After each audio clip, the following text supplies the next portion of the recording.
Marketing research can be described as the systematic and objective identification, collection, analysis, and dissemination of information, assisting managers to make decisions related to identification and solution of problems and opportunities in marketing. We focused on a market research case study involving Starbucks, going into some detail about the marketing research involved to create a strong international business strategy that could be implemented and successful in northern, eastern, and southern China.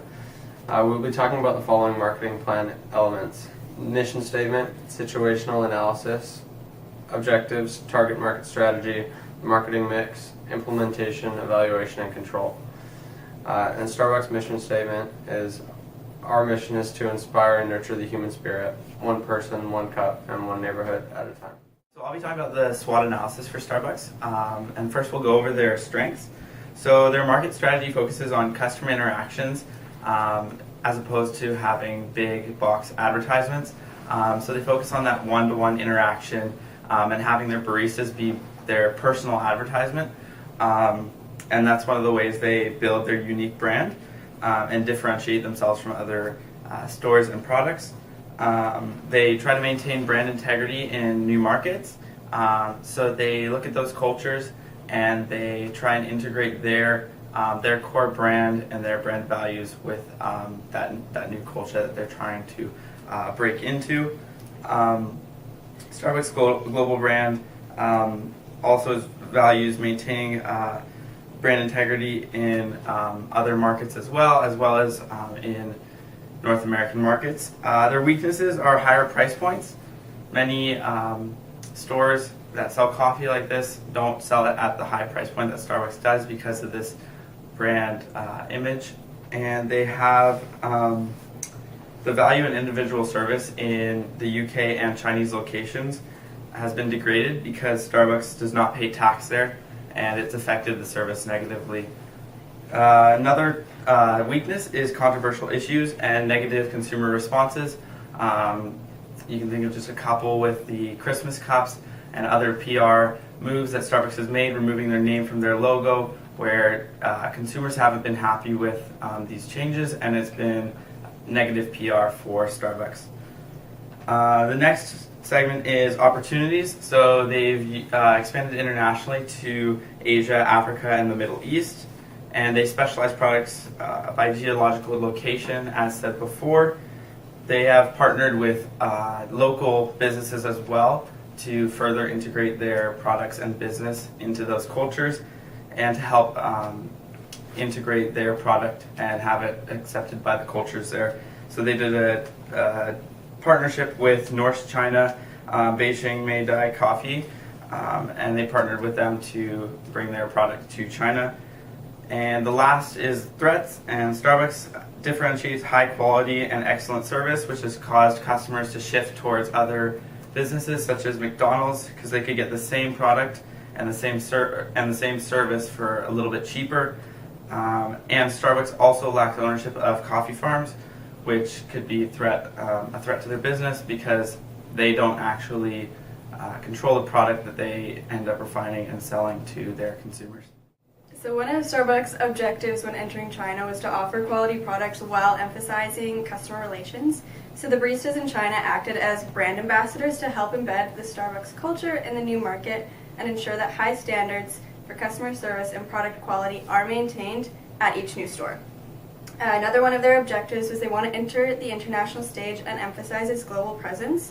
So market research supported the development of Starbucks' competitive internationalization strategy. And their market strategy was based on customization. So they would create like these extensive customer taste profiles to embed kind of an East meets West product mix. Another one of their objectives was to work in collaboration and pace with other stores in emerging markets. So their entry strategy into China, instead of the conventional approach of just like putting out a bunch of marketing and advertising, instead they just placed their stores in high volume traffic areas to kind of not overthrow the tea drinking culture.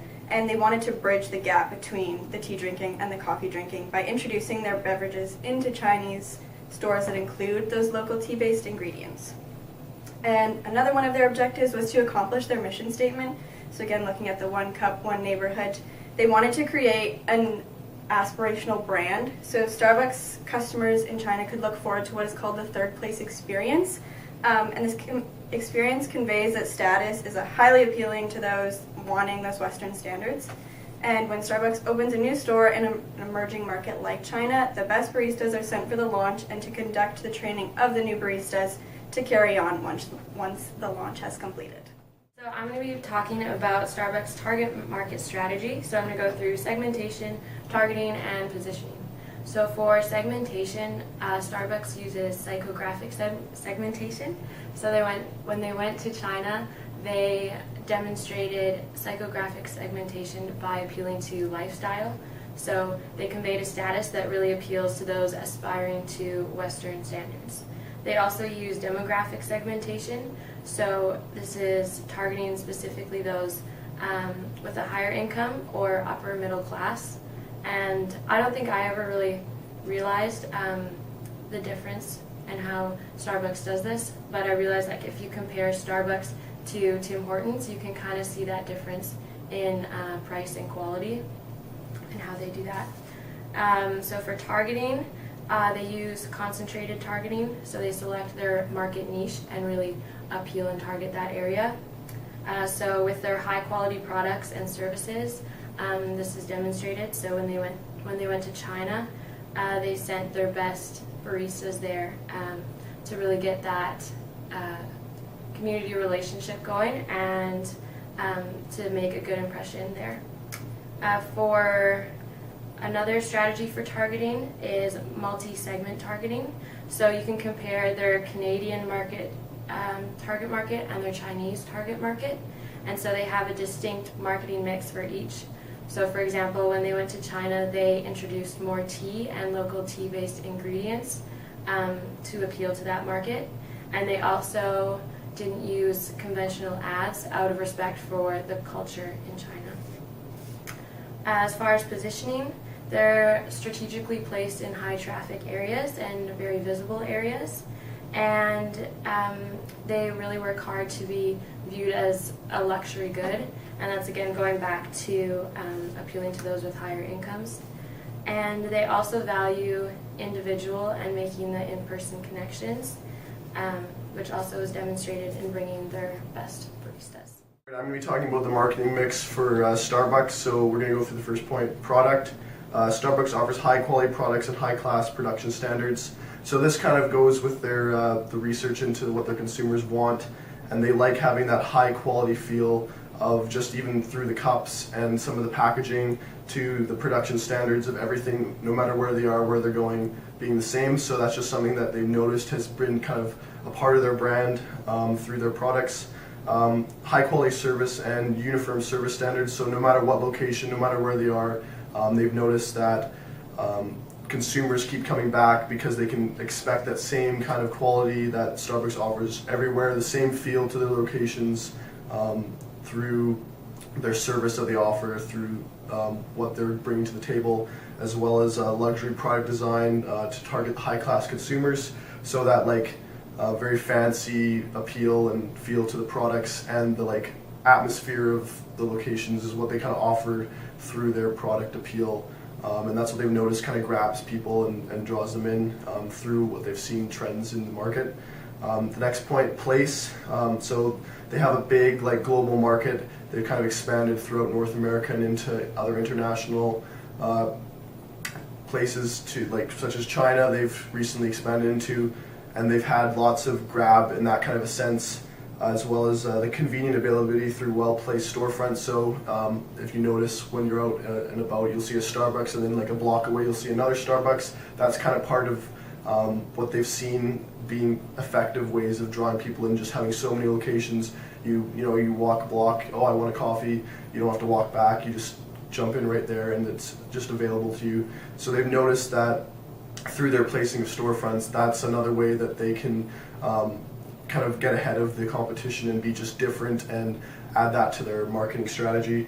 So in the distribution of Starbucks products through other means, which would be like they're selling products at Walmart, just having different coffee shops serve Starbucks coffee, getting people kind of familiar with the brand even outside of their company. So that's just another way that they're using the place to kind of draw in people to their brand without having like a common or like mainstream source of their marketing. So the next one, promotion. So they believe that person-to-person interaction and like private events, private parties are better than like a mainstream nationwide campaign on the TV or social media. So if you're ever looking for Starbucks ads, there's very few that are online that are filmed commercial ads. Usually Starbucks tries to tend to keep a person-to-person interaction, so that's one of their main ways of promoting their brand and grabbing consumers and drawing them into the company, and that's part of how they keep their brand feel and make it like the Starbucks way of like keeping a homey like coffee shop vibe, and that's what they want, and that's what they've kind of strived to do over the years, and they found that that's the best way for them to display their core values through how they market themselves and promote themselves. The last point, price. So Starbucks tend to have a high price point to emphasize like a luxury good. That's what they kind of want, is like their coffee's more of a luxury, more of like a classier kind of coffee compared to some of the other bigger restaurant chains or coffee shop chains. They want to have that still niche kind of coffee experience where you can still have it accessible everywhere, but it still feels like it's like high class. Only certain elite kind of consumers have that. It's like an elite feel kind of when you're at Starbucks. So they want to keep that, but that's reflecting their price. So it's a high price, creates exclusive feel for consumers, and that's what Starbucks wants, although it limits them when they're trying to reach consumers that may have more of a budget when it comes to their coffee needs. But through their research, they found that that's the best way to kind of keep their brand the way it is and can keep them progressing forward. And like the stats show that that's working for Starbucks to keep on the track that they are on right now, and they are doing quite well. So that's the marketing mix for Starbucks. All right, so I'm going to be talking about the implementation, the evaluation, and the control. So this is kind of concluding our market research analysis on Starbucks. We've decided that Starbucks is a really great example of a company that's built their market strategy around their customers and ethical behavior. Instead of investing millions of dollars on advertising that doesn't reap a lot of social benefit, they really focused on customer relations. The advantage that this company has is the market they're operating in. So there's always a demand for coffee, and people regularly visit the cafe before and after work. The challenge that they face is to retain these customers and give them a desire to come back. So with this in mind, evaluating their implementation, we can see that they have a target age between 18 and 40. So lots of different opportunities for strategies in there. I see the store as providing really high quality coffee for those more complex long-term customers, and then as well as a fresh and creative beverage for the younger population while still conserving that premium brand image, which is what we've been talking about this whole presentation, how they've kept this brand image and what they've done to make sure it's high quality. So while this company is criticized for expanding too rapidly and maybe harming local cultures, using the example of in China, I see it as, although they may be transforming these new cultures into an American culture, it's loved by most customers and consumers and is highly followed on social media, and there's been no decrease in those two things. So looking at their control, we see that Starbucks does not only sell beverages but also a social image, because most of their consumers want to be associated with the brand. They execute a corporate social awareness, and their implication on social media to be close to their customers is their main marketing strategy. By getting individuals involved in projects and ideas for future improvement, we see that a lot with Starbucks. We see them wanting customer feedback and then implementing that into their decisions. I think in the future, Starbucks should continue expanding their product portfolio and closely follow the new technology and trends as their target population has an expectation of this. With an increasing number of customers, Starbucks must be well organized and pursue their individual client approach to keep control, because it has worked for them. That's what we've been talking about, this client to business approach. To keep control, I think, ultimately makes their brand so unique and makes the customers come back regularly.